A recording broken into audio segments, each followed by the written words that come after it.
شروع کرتی ہوں اللہ کے نام کی مدد مانگتے ہوئے جو سب کو فیض اور فائدے پہنچانے والا، بے حد مسلسل رحم کرنے والا ہے۔ صاد، قسم ہے قرآن کی جو نصیحت کے سبق اور یاد دہانیوں سے بھرا ہوا ہے، یعنی قسم ہے اس قرآن کی جو عزت و شرف والا ہے، بلکہ وہ جنہوں نے کفر و انکار کی زندگی اختیار کی، وہی سخت تکبر، سرکشی، ضد اور پھوٹ ڈالنے میں مصروف ہیں۔ ہم نے ان کے پہلے کتنی ہی نسلیں یا قومیں ہلاک کیں۔ جب وہ عذاب میں گھر چکے تو چیخے چلائے، مگر وہ وقت بچنے بچانے کا نہیں ہوتا۔ انہوں نے اس بات پر تعجب کیا کہ ایک ڈرانے والا پیغمبر خود انہی میں سے کیسے آ گیا۔ اس پر حق کے منکرین کہنے لگے کہ یہ جادوگر بھی ہے اور سخت جھوٹا بھی۔ کیا اس نے سارے کے سارے خداؤں کی بجائے صرف ایک خدا بنا ڈالا؟ یہ تو بڑی ہی عجیب سی بات ہے۔ پھر ان کے بڑے بڑے لوگ یہ کہتے ہوئے چلے گئے کہ چلو اور اپنے اپنے خداؤں پر ڈٹے رہو۔ یقیناً یہی چیز ہے جسے نصب العین یعنی زندگی کا اصل مقصد ہونا چاہیے۔ یہ بات تو ہم نے دوسری کسی قوم یا قریب کی کسی ملت میں کبھی کسی سے نہیں سنی۔ یہ کچھ نہیں ہے مگر ایک گھڑی ہوئی بات۔ کیا ہم میں سے بس ایک یہی آدمی رہ گیا ہے جس پر اللہ کا ذکر مراد قرآن نازل کر دیا گیا؟ بلکہ حقیقتاً وہ میری کتاب ہی پر شک کر رہے ہیں، بلکہ انہوں نے ابھی میرے عذاب کا مزہ نہیں چکھا ہے۔ کیا ان کے قبضے میں آپ کی باعزت بے حد عطا کرنے والے مالک کی رحمت کے خزانے ہیں، یا کیا یہ آسمان و زمین اور ان کے درمیان کی چیزوں کے مالک اور صاحب سلطنت ہیں؟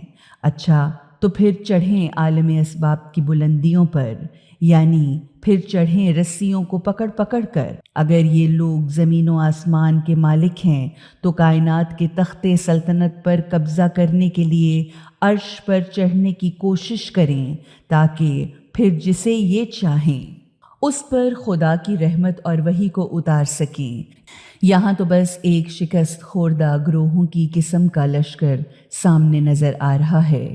ان سے پہلے بھی نوح علیہ السلام کی قوم، عاد اور میخوں والا فرعون، ثمود اور قوم لوط اور ایکا والے بھی ابدی حقیقتوں یا خدا و رسول کو جھٹلا چکے ہیں۔ وہ لوگ بڑے بڑے گروہ تھے، ان میں سے ہر ایک نے رسولوں کو جھٹلایا، تو اسی لیے وہ میری سزا کے مستحق ہوئے۔ یہ لوگ بھی بس ایک دھماکے کے منتظر ہیں جس کے بعد کچھ دیر نہ ہوگی، یعنی جس کے بعد کسی دوسرے دھماکے کی ضرورت ہی نہ ہوگی، جبکہ اب وہ کہتے ہیں کہ اے ہمارے مالک، ہمارے عذاب کا حصہ حساب کے دن سے پہلے ہی ہمیں جلدی سے بھیج دے، یعنی جو ہماری تقدیر ہو وہ حساب کتاب کے دن سے پہلے ہی جلدی سے ہمارے سامنے لیا۔ جو کچھ بھی یہ بکتے ہیں اس پر صبر کیجیے، اور اس کا طریقہ یہ ہے کہ ہمارے بندے داؤد علیہ السلام کو یاد کیجیے، جو بڑی قوتوں کے مالک تھے۔ حقیقتاً وہ ہر معاملے میں اللہ سے لو لگائے رکھنے والے، اللہ کی طرف رجوع کرنے والے تھے۔ ہم نے پہاڑوں تک کو ان کے قبضے میں دے دیا تھا کہ صبح و شام وہ ان کے ساتھ تسبیح کرتے تھے، اور پرندے بھی سمٹاتے تھے، اور سب کے سب ان کی آواز میں آواز ملاتے، یعنی تمام پرندے اکٹھے ہو جاتے تھے اور ان کی تسبیح کی طرف متوجہ ہو جاتے تھے۔ ہم نے ان کی سلطنت کو مضبوط کیا تھا اور انہیں حکمت اور فصل الخطاب یعنی صحیح فیصلہ کن بات کرنے کا علم عطا کیا تھا۔ اور کیا تمہیں کچھ خبر ملی ان مقدمے والوں کی جو دیوار پھاند کر ان کی محراب عبادت میں گھس آئے تھے؟ جب وہ داؤد علیہ السلام کے پاس اندر پہنچے تو وہ ان سے ڈر گئے۔ انہوں نے کہا، ڈرے نہیں، ہم دو جھگڑنے والے ہیں جن میں سے ایک نے دوسرے پر زیادتی کی ہے۔ آپ ہمارے درمیان ٹھیک ٹھیک حق کے ساتھ فیصلہ کر دیجیے، اور بے انصافی یعنی کسی کو رعایت نہ کیجیے، اور ہمیں سیدھے راستے کی ہدایت کیجیے۔ یہ میرا بھائی ہے، اس کے پاس 99 دمبے ہیں اور میرے پاس صرف ایک دمبی ہے۔ اس پر بھی یہ مجھ سے کہتا ہے کہ یہ دمبی بھی مجھے دے دو، اور بات چیت میں بھی مجھے دباتا ہے، یعنی ہر بات چیت میں مجھ پر چھا جانے کی کوشش کرتا ہے۔ داؤد علیہ السلام نے فرمایا، یہ اس کی تم پر ظلم اور زیادتی ہے جو اپنے اتنے دمبوں کے ہوتے ہوئے بھی تمہاری ایک دمبی کو بھی اپنے ساتھ ملا لینے کا مطالبہ کرتا ہے۔ حقیقتاً بہت سے مل جل کر ساتھ رہنے والے ایک دوسرے پر ظلم اور زیادتی کرتے ہیں، سوائے ان کے جو خدا اور رسول اور آخرت پر ایمان لائیں اور اچھے اچھے کام کریں، اور ایسے لوگ بہت کم ہیں۔ اور یہ کہتے کہتے داؤد علیہ السلام سمجھ گئے کہ یہ ہم نے ان کا امتحان لیا ہے، اور انہوں نے دوسرے فریق کی بات سنے بغیر جذباتی ہو کر جلدی میں غلط فیصلہ سنا دیا، تو انہوں نے اپنے پالنے والے مالک سے معافی مانگی اور رکوع کرتے ہوئے سجدے میں گر گئے اور توبہ تلا کر کے خدا کی طرف رجوع کر لیا، تو ہم نے ان کا وہ قصور معاف کر دیا، اور حقیقتاً ہمارے ہاں ان کے لیے بڑے تقرب کا مقام اور انجام کی بہتری ہے۔ اے داؤد علیہ السلام، ہم نے تمہیں زمین میں اپنا خلیفہ مقرر کیا ہے، تم لوگوں کے درمیان حق کے ساتھ فیصلہ اور حکومت کرو، اور نفسانی خواہش کی پیروی نہ کرو، کیونکہ وہ تمہیں اللہ کی راہ سے بھٹکا دے گی۔ حقیقت تو یہ ہے کہ جو لوگ اللہ کے راستے سے بھٹک جاتے ہیں ان کے لیے بڑی سخت سزا ہے، اس لیے کہ انہوں نے حساب کے دن کو بھلا دیا ہے، اور ہم نے آسمان اور زمین کو اور ان کے درمیان کی چیزوں کو غلط طور پر فضول یا بے مقصد پیدا نہیں کر دیا۔ یہ تو ان لوگوں کا خیال ہے جنہوں نے ابدی حقیقتوں کا انکار کیا، ایسے کافروں کے لیے بربادی ہی بربادی ہے، وہ بھی جہنم کی آگ سے۔ کیا ہم ان لوگوں کو جو ابدی حقیقتوں کو دل سے مانتے ہیں اور اچھے نیک کام کرتے ہیں ان کے برابر کر دیں جو زمین پر فساد پھیلانے والے ہیں؟ کیا خدا کی عظمت سے متاثر ہو کر برائیوں سے بچنے والوں کو ہم فاسقوں فاجروں جیسا کر دیں؟ یہ وہ کتاب ہے جو اس برابری کی نفی کرتی ہے جسے ہم نے اتارا ہے، وہ بڑی برکت والی کتاب ہے، تاکہ یہ لوگ اس کی آیتوں پر غور کریں اور تاکہ عقل والے نصیحت اور سبق حاصل کریں۔ اور داؤد علیہ السلام کو ہم نے سلیمان جیسا بیٹا عطا کیا، وہ بہت ہی اچھے بندے تھے، کثرت سے اپنے پالنے والے مالک کی طرف لو لگا کر رجوع کرنے والے۔ جب شام کے وقت ان کے سامنے خوب سدھائے ہوئے تیز رفتار گھوڑے معائنے کے لیے پیش کیے گئے تو انہوں نے کہا، میں نے اس مال اور گھوڑوں کی محبت کو اپنے رب کی یاد کی وجہ سے اختیار کیا ہے، اپنی بڑائی کی خاطر نہیں۔ حضرت سلیمان نے کیونکہ مال اور گھوڑوں کو خدمت خلق اور خدا کی راہ میں جہاد کے لیے اختیار فرمایا تھا، اس لیے ان کو خیر فرمایا، یہاں تک کہ جب وہ سورج نگاہوں سے چھپ گیا تو انہوں نے فرشتوں کو حکم دیا، اسے میرے پاس واپس لاؤ، پھر لگے وضو کے لیے اپنی پنڈلیوں اور گردنوں پر ہاتھ پھیرنے۔ پھر ہم نے سلیمان کا امتحان اس طرح لیا کہ ان کی کرسی پر ایک مردہ یا ناکارہ جسم لا کر ڈال دیا، پھر انہوں نے اللہ کی طرف رجوع کیا، انہوں نے دعا کی، اے پالنے والے مالک، مجھے معاف کر دے، یعنی مجھے اپنی رحمت سے ڈھک لے، اور مجھے وہ بادشاہی دے جو میرے بعد کسی کی شان کے لائق نہ ہو، یعنی مجھے ایسی سلطنت اور حکومت عطا فرما جو میرے بعد کسی کے لیے سزاوار یا مناسب نہ ہو۔ حقیقتاً تو بڑا عطا کرنے والا ہے۔ تو ہم نے ہوا تک کو ان کے قبضے میں دے دیا جو ان کے حکم سے جدھر وہ چاہتے تھے بڑی نرمی کے ساتھ چلتی تھی، اور شیطانوں کو بھی ان کے قبضے میں دے دیا جن میں ہر قسم کی عمارت بنانے والا اور غوطہ لگانے والا تھا، اور دوسرے بھی تھے جو زنجیروں میں جکڑے ہوئے تھے۔ یہ ہماری عطا ہے، تمہیں اختیار ہے جسے چاہے دو اور جس سے چاہے روک لو، کوئی حساب کتاب نہیں۔ حقیقت تو یہ ہے کہ ان کے لیے ہمارے ہاں بڑے تقرب کا مقام اور انجام کی بہتری ہے۔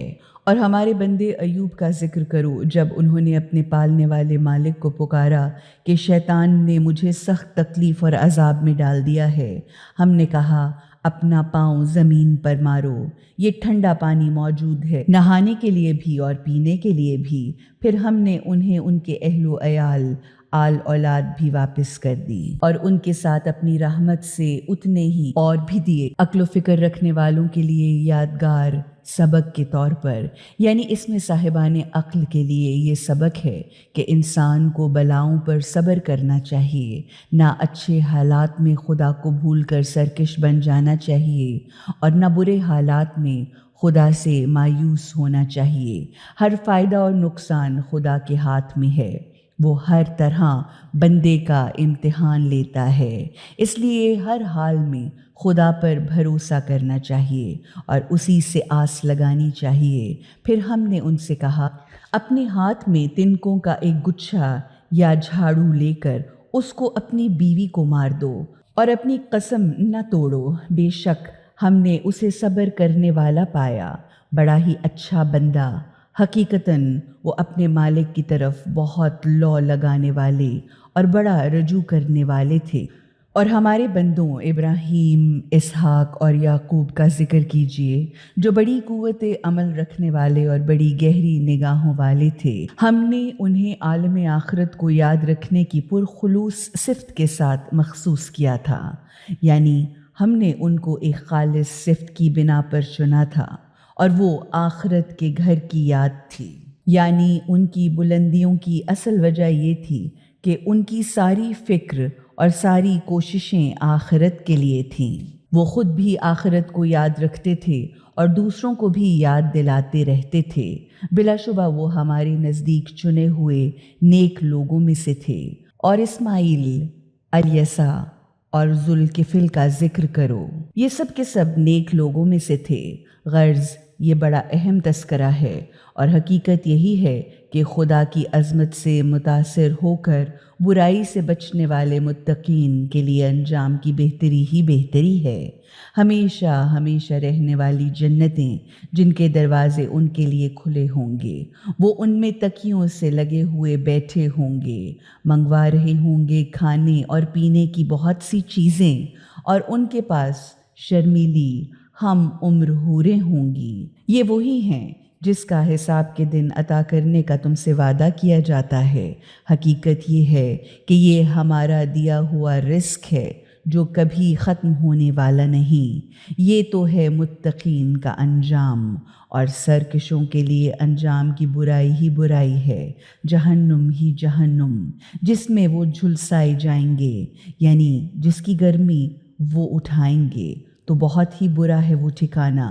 یہ ہے ان کے لیے، پس وہ مزے چکھیں گے گرم کھولتے ہوئے پانی کے، کچے خون اور پیپ کا، اور اسی صورت کی دوسری ملتی جلتی ہوئی تلخیوں کا۔ یہ بڑا گروہ اور فوج کی فوج ہے جو تمہارے ساتھ ساتھ جہنم میں ٹھس ٹھس کر داخل ہو رہی ہے۔ انہیں خوشی نہ ہوگی، انہیں تو اسی آگ کی گرمی کو برداشت کرتے رہنا ہے، یعنی یہ آگ میں جھلسنے والے ہیں۔ جہنمیوں نے آنے والی فوج سے کہا، بلکہ تم ہی جھلسے جا رہے ہو، تمہارے لیے خوشی نہ ہو، تم ہی یہ دن ہمارے سامنے لائے ہو، کیسا برا ہے یہ ٹھکانہ۔ پھر وہ کہیں گے، اے ہمارے مالک جو ہمارے سامنے اس انجام کو لایا، اس کو جہنم کی دوگنی سزا دے۔ پھر وہ آپس میں کہیں گے، آخر کیا بات ہے، ہم یہاں ان لوگوں کو نہیں دیکھتے جنہیں ہم بہت ہی برے آدمیوں میں شمار کیا کرتے تھے؟ ہم نے تو ان کا بڑا مذاق اڑایا تھا اور ہماری نظریں ان کے دیکھنے سے چوک رہی ہیں۔ بے شک یقیناً ایسا ہی واقعاً ہونا ہے، یعنی بے شک یہ بات بالکل سچی ہے، جہنم والوں میں یہی کچھ جھگڑے ہونے والے ہیں۔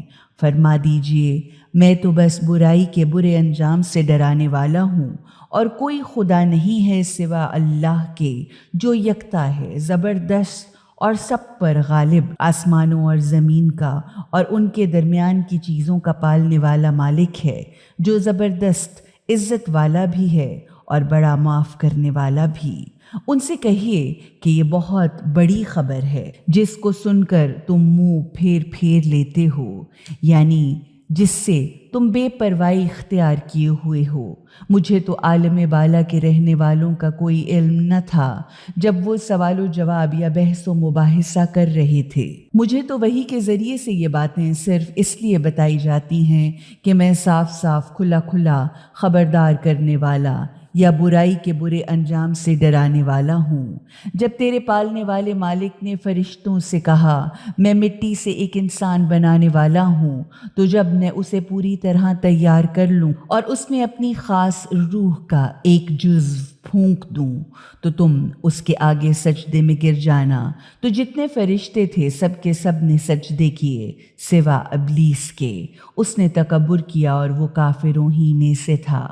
خدا نے کہا اے ابلیس، تجھے کس چیز نے اس کے سامنے سجدہ کرنے سے روکا جسے میں نے خود اپنے دونوں ہاتھوں یعنی اپنی قدرت خاص سے پیدا کیا ہے؟ تو بڑا بن رہا ہے یا تو واقعی اونچے درجے والی ہستیوں میں سے تھا؟ ابلیس نے جواب دیا میں اس سے بہتر ہوں، کیونکہ آپ نے مجھے تو آگ سے پیدا کیا تھا اور اس کو مٹی سے۔ خدا نے فرمایا اچھا تو یہاں سے نکل، حقیقتاً تو مردود ہے، یعنی تو رد کیا ہوا ہے یا تو ہمیشہ کے لیے راندہ ہوا ہے۔ یقیناً تجھ پر بدلہ کے دن تک میری لعنت اور پھٹکار ہے، یعنی تیرے لیے ہمیشہ میری رحمت سے دوری ہی دوری ہے اور محرومی ہی محرومی۔ ابلیس بولا اے میرے مالک، یہ بات ہے تو پھر مجھے اس وقت تک کے لیے مہلت دے دے جب سب لوگ دوبارہ اٹھائے جائیں گے۔ فرمایا تجھے موقع دیا جاتا ہے اس دن تک جس کا وقت مجھے معلوم ہے۔ ابلیس نے کہا تیری عزت کی قسم، میں ان سب کو گمراہ کر کے رہوں گا سوا تیرے خالص نکھارے ہوئے بندوں کے۔ ارشاد ہوا کہ پھر یہ بھی حقیقت ہے، اور جو حقیقت ہوتی ہے وہی میں کیا کرتا ہوں کہ میں جہنم کو لازمی طور پر تجھ سے اور ان سب لوگوں سے بھر دوں گا جو تیری پیروی کریں گے۔ کہیے کہ میں تم سے اس پیغام لانے پر کوئی معاوضہ نہیں مانگتا اور نہ میں زبردستی کی بناوٹی باتیں کرنے والوں میں سے ہوں۔ یہ قرآن نہیں ہے سوا تمام جہان والوں کے لیے نصیحت اور ہدایت کے، اور تھوڑی سی مدت امتحان کے بعد تمہیں خود اس کا حال معلوم ہو جائے گا، یعنی موت کے دروازے پر پہنچتے ہی تمہیں پتہ چل جائے گا کہ حقیقت وہی ہے جو میں بتا رہا ہوں۔